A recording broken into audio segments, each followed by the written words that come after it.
En primer lugar, bueno, ahí se reproducen por definición todo y se reproducen también las armónicas pares o impares que se generen en el proceso de amplificación. Ah, ok, o sea que es un sonido más rico, tiene de Es todo, un sonido bueno o más rico, malo.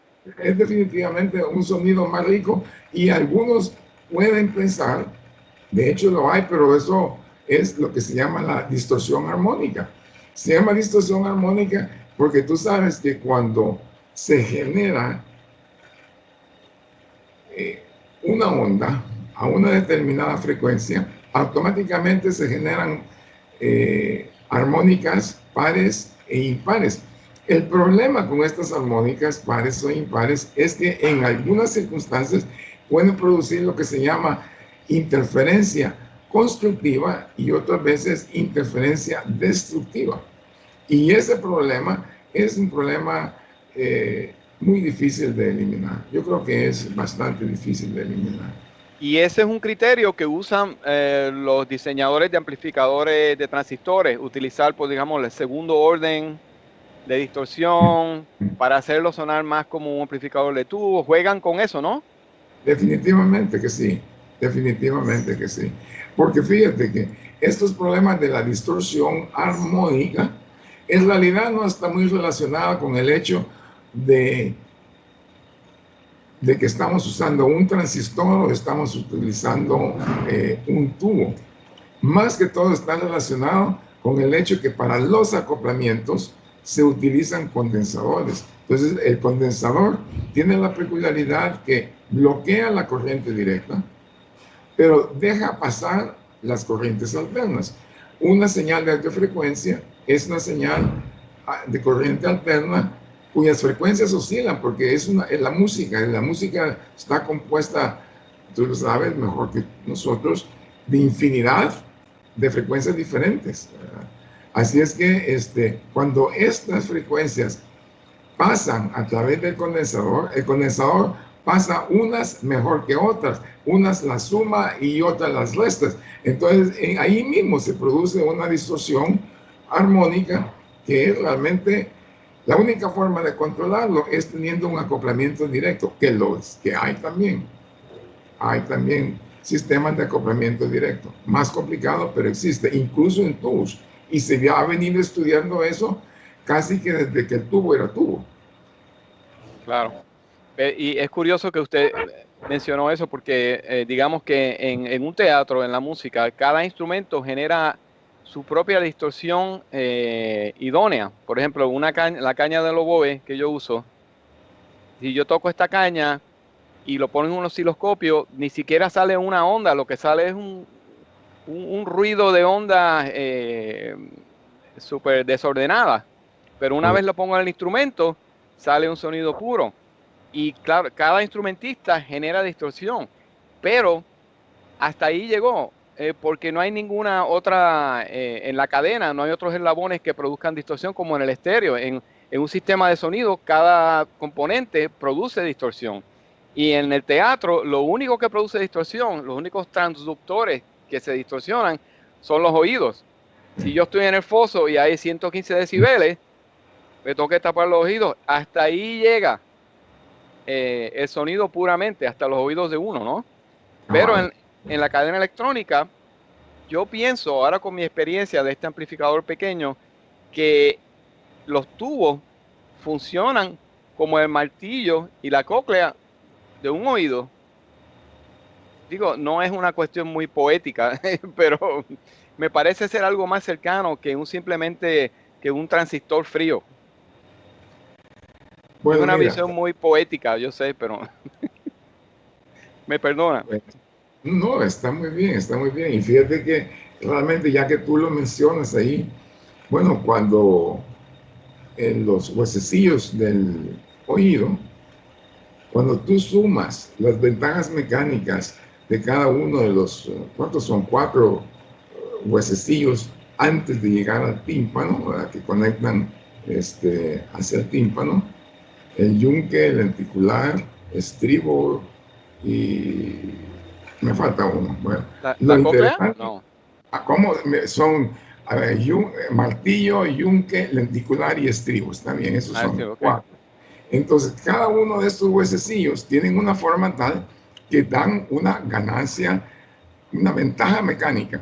Y fíjate tú, la ventaja mecánica combinada de los 4 huesecillos es alrededor de 20, por así decirlo. Si la señal que llegó al primer huesecillo fue, digamos, pongámoslo, en unidades sencillas, fueron equivalentes a 5 microvoltios, al final del último huesecillo tú tienes una amplitud equivalente a 20 microvoltios. O sea, tiene una ganancia mecánica muy interesante el oído. Y otra cosa que tiene también súper interesante es que la respuesta del nervio auditivo es logarítmica. Eso hace de que nosotros, cuando duplicamos la intensidad del sonido, no oímos el doble, oímos un poco menos del doble. Y cuando lo triplicamos aún, oímos menos del triple. Para tener un balance entre una posibilidad de sensibilidad que en cierto momento de silencio tú puedas oír el whispering de algo o de alguien. Pero cuando suena el trombón o suena un tambor, entonces entra todo el sistema de protección del oído también. Porque si no, imagínate. Sí, no. Es fabuloso la estructura del oído. No es parte de nuestra evolución, en realidad. El oído se supone que sea un instrumento de supervivencia, no, Sí, no para escuchar música digital.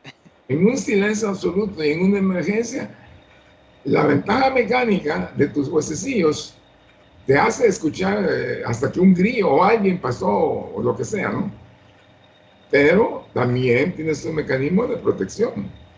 Y por eso quizás el oído reconoce más ese sonido armónico, ese sonido orgánico de los tubos. Digamos que esas grabaciones que se hicieron famosas en los años 50 de Mercury y de Living Stereo, que ya para entonces la tecnología de los tubos tenía 50 o 60 años, estaba en su punto máximo. Sí. Y entonces como que de momento entraron los transistores nada más para que Sony pudiera hacer un televisor así de grande. ¿Y qué pasa? Que en los años 70 empezamos a escuchar grabaciones horripilantes, donde estaba todo el transistorizado en su nacimiento, ¿no? Las consolas transistorizadas, el equipo de grabación transistorizado. ¿Usted piensa que la tecnología del transistor ha llegado a su punto o le falta? Mira, yo realmente, como profesor de física o como estudiante de la física, realmente me siento, como dijera, anonadado, no sé ni cuál sería el calificativo para decirte cómo me siento al ver todo lo que se ha ido logrando electrónicamente, los avances de la electrónica actual que tiene sus ramificaciones en todo, en la medicina, en la biología, en la química, en la comunicación, bueno, absolutamente todo. Se ha quedado atónito. Mira, me da hasta miedo, porque yo no puedo imaginarme, agarro este aparato que está acá, ¿ve? Y entonces le hago así, y con solo hacerle así, voy de una foto a la siguiente o a la siguiente foto, le hago así, hago más grande, le hago acá, le hago más chica la fotografía. Si me quiero comunicar con alguien que está en Mongolia, pues doy unos cuantos toques y me comunico con el fulano que está en Mongolia. En fin, como te dijera, no alcanzo a comprender cómo ha sido posible llegar a esta tecnología. Y te voy a decir algo muy interesante. Recientemente he hecho yo amistades con unos ingenieros que trabajan en la ONU. Son ingenieros salvadoreños y trabajan aquí en una unidad especial de comunicaciones y monitoreo que tiene las Naciones Unidas aquí en San Salvador. Me contacté con ellos porque un viejo amigo trabaja con ellos también y él me hizo el favor de presentarme personas jóvenes, ingenieros de nueva generación y todo. Pero fíjate que le hice a uno de ellos al que me pareció una persona extraordinaria, y de hecho lo es. Yo le hice la siguiente pregunta. Si a ti te dijeran en este momento que diseñes un radio de comunicaciones con estas y estas y estas y estas y estas especificaciones, ¿pudieras hacerlo? Y me dijo, no, no puedo. Por una razón muy sencilla. En realidad, esa clase de diseño y sobre todo la fabricación de los circuitos integrados y todos los implementos que se relacionan a esa clase de sistema son prácticamente un secreto. Y no es por hacer alarde. Si alguien en los años 70 me hubiera dicho, mira, Ricardo, tenemos una misión en el desierto del Sahara y queremos que diseñes un radio con esta u otra especificación, es probable que lo pudiera haber hecho. Pero realmente ahora los ingenieros muy preparados, por lo menos a los que, a la pregunta que yo le hice a mi amigo, él dice que no es posible. O sea, la ciencia ha llegado a tal punto que su verdadero conocimiento intrínseco está en muy pocas mentes. De ahí los demás, ¿qué es lo que saben? Saben instalarlo, saben programarlo, saben leer las instrucciones, saben cómo instruir al personal que lo va a utilizar, etc. Es verdaderamente casi que terrible pensar es penoso, sí, en que la ciencia y la tecnología está en manos de algunas compañías, digamos, militares y cosas así. De una compañía, hasta ahí está. Fíjate que se ha llegado a tanto. Bueno, normalmente cuando uno va a la escuela, va a la universidad, le dicen que hay ciertos componentes, como por ejemplo, hay bobinas que producen algo que se llama inductancia, hay condensadores cuya propiedad es la capacitancia, hay circuitos sintonizados, que es la combinación de la inductancia, la capacitancia, etc. Ahora, está tan avanzado todo esto que no es necesario que construyas una bobina embobinándola, sino que puedes, con un circuito integrado, tener el mismo efecto de una inductancia. Con un circuito integrado puedes tener el mismo efecto de un condensador. En fin, es algo casi incomprensible. Sí, pero aún así no es tan sólido y no es tan confiable como los tubos, porque es cierto o no que muchos de los equipos de alta sensitividad militares o aún los aviones jets súper sofisticados tienen todos un backup de tubos, ¿es cierto? Para evitar la cuestión de las explosiones nucleares, que se quemen todos los chips. Supuestamente en los años 90 y 80, muchos de los equipos súper importantes militares contenían circuitos de tubo. Hasta los aviones caza rusos creo que funcionaban de ese modo. Parte de la electrónica estaba basada en instrumentación de tubos. Bueno, mira, realmente yo no lo sé, no pudiera darte una respuesta a esa pregunta. Lo que sí te puedo decir es que en la primera guerra del Golfo, ahí sí realmente, en este caso muy particular de los Estados Unidos, tuvieron grandes dificultades en las comunicaciones en combate y las comunicaciones con todas las adversidades del desierto, porque uno de los componentes fundamentales, tanto en los circuitos integrados como en transistores discretos, es la clase de transistor que se llama transistor de efecto de campo. El Field Effect Transistor tiene una compuerta de entrada extraordinariamente sensible, tanto que se puede destruir con los voltajes electrostáticos que se generan, por ejemplo, en una tormenta de arena en el desierto, o inclusive, si tú estás en un ambiente extraordinariamente seco y tus manos están muy secas y puedes arruinarlos. Entonces necesitas utilizar guantes apropiados para manejarlo. Sí. Claro, en países como el nuestro, aquí en el trópico, la humedad ambiente es siempre alta, entonces no Claro, tenemos ese problema, ese es el ¿verdad? problema. Pero eso sí es un hecho que lo he leído en distintas fuentes. Ahora, si en la actualidad los aviones llevan o no llevan un backup de tubos, realmente no lo sé. Claro, yo tampoco, pero voy a hablar de eso.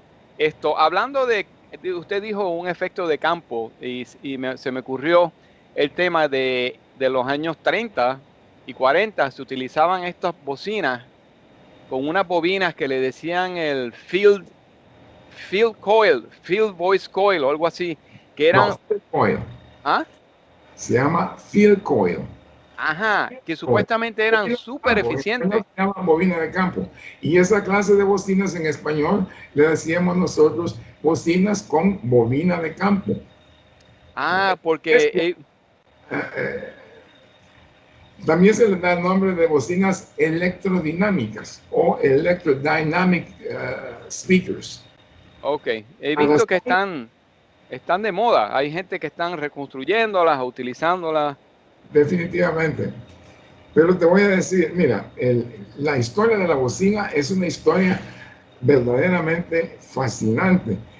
Dios quisiera que en un momento pudieras venir a El Salvador, porque yo tengo una clase de bocinas que se llama de armadura movible. En inglés le llaman moving armature. Esas, bueno, y fíjate cómo se repite la historia. Las primeras bocinas que se hicieron, las primeras, se llamaban así, de armadura movible. Y para que tengas una idea, aunque sea un poco grotesca, pero esa bocina funcionaba en el siguiente principio. Tenías un electroimán, es decir, una bobina con un núcleo de hierro. Y la bobina tenía miles de vueltas, presentaba como la impedancia de un transformador de salida de tubos. O sea, si tú medías la impedancia, no la impedancia, la resistencia, te medía, por ejemplo, 1000 ohmios, 1500 ohmios a la corriente directa. O sea que era una bobina hecha de alambre muy fino y podía convertirse en un electroimán muy sensible. Entonces, esa bobina se conectaba al circuito de salida del tubo, es decir, entre la placa y el voltaje positivo del tubo. Cuando funcionaba el tubo como amplificador, generaba una corriente alterna. Esa circulaba por la bobina y hacía que el electroimán se convirtiera en un electroimán que se imantaba siguiendo la secuencia de la frecuencia. Entonces, al moverse, al vibrar en esta forma, en esta punta, tenía un palito de madera, así como lo escuchas, conectaba a un cono de papel. Y el cono flotaba en una estructura como de felpa. Así se movía. Por eso que no podía reproducir grandes potencias, pero era lo suficiente para escuchar agradablemente. En inglés estas bocinas también le llaman horn speakers. Y Ah, estas horn speakers también le llaman horseshoe magnet speakers porque muchas llevaban un imán en forma de herradura. Pero bueno, esa es la primera bocina. La siguiente bocina ya se asemeja a las que actualmente tenemos.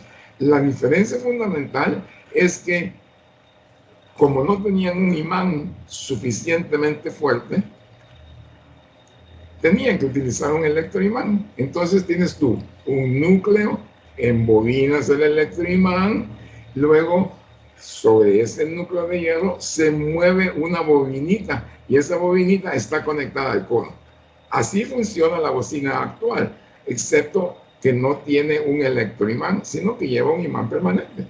Entonces, esa es la que tú me estás comentando como una electrodynamic speaker. Y la razón, porque creo yo que la están reproduciendo, la están utilizando o arreglando las antiguas, es porque en general tienen buenos bajos. En general. ah, En general tienen buenos bajos. En segundo lugar, la bobina que se utiliza para producir el campo magnético se utiliza también como el choque de filtro de la fuente del amplificador. Entonces, ah, ¿me entiendes? hay una comunicación. Esa bobina como tiene núcleo de hierro, tiene una inductancia bien grande. Entonces, se matan dos pájaros de un tiro. El primero, cuando construyes una fuente de poder para tubos, tienes que filtrar la corriente. Para filtrar la corriente y que se asemeje lo más posible a la corriente producida por baterías, hay dos opciones. Utilizas un condensador de alta capacidad o utilizas un condensador de mediana capacidad o dos condensadores de mediana capacidad y una bobina que se le llama reactor de filtro o en inglés choke o choque de filtro, filter choke. Entonces, la corriente que ya sale rectificada entra por una punta de la bobina, de ahí con un condensador electrolítico a tierra, la corriente circula, cuando sale, tiene otro condensador que va a tierra, y entre los dos condensadores y la inductancia de esta bobina se produce un filtrado excelente. Entonces, la corriente que va a utilizar ese amplificador tiene poco componente alterno, poco zumbido en lenguaje común. Así es que esa es una de las razones también por la cual valdría la pena restaurar una de estas bocinas, porque la puedes ocupar en la fuente. Tiene buenos bajos y además es algo pintoresco. Es realmente bonito cuando tú ves esas bocinas, es bonita. Así es que, de hecho, yo tengo dos en realidad, y las tengo puestas ahí en un radio Zenith, ¿verdad? Y funciona muy bien. Me pregunto si eso es algo que se va a poner de moda, digamos, los transductores de woofers, por ejemplo, en el mundo del audio. No sé si ya lo hay, pero no sé nada de eso. Yo sé que las primeras bocinas, la Western Electric, sí, funcionaban de ese modo, ¿no? Los woofers también. Exactamente. Sí. Y bueno, las bocinas, por ejemplo, las compañías más importantes,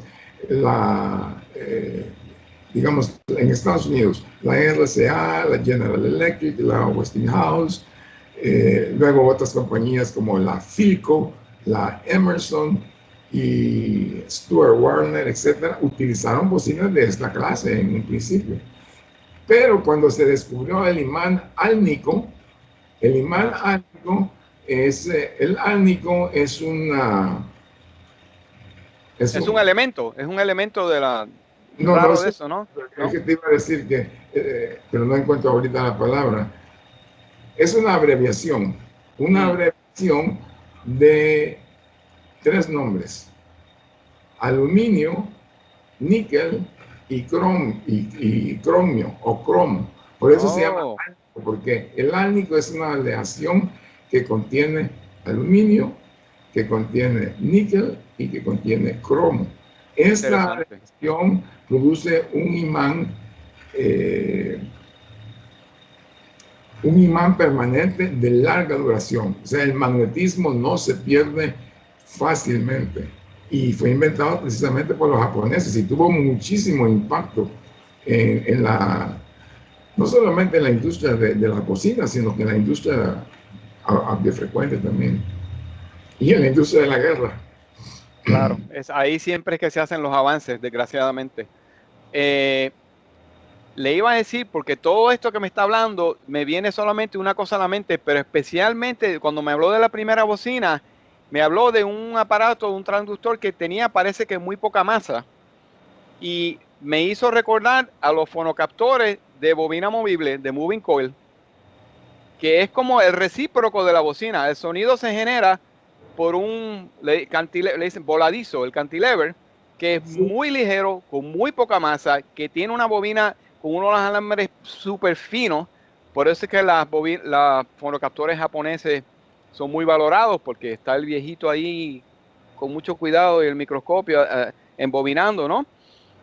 Y parece como que me está hablando de un fonocaptor cuando me describe esa bocina.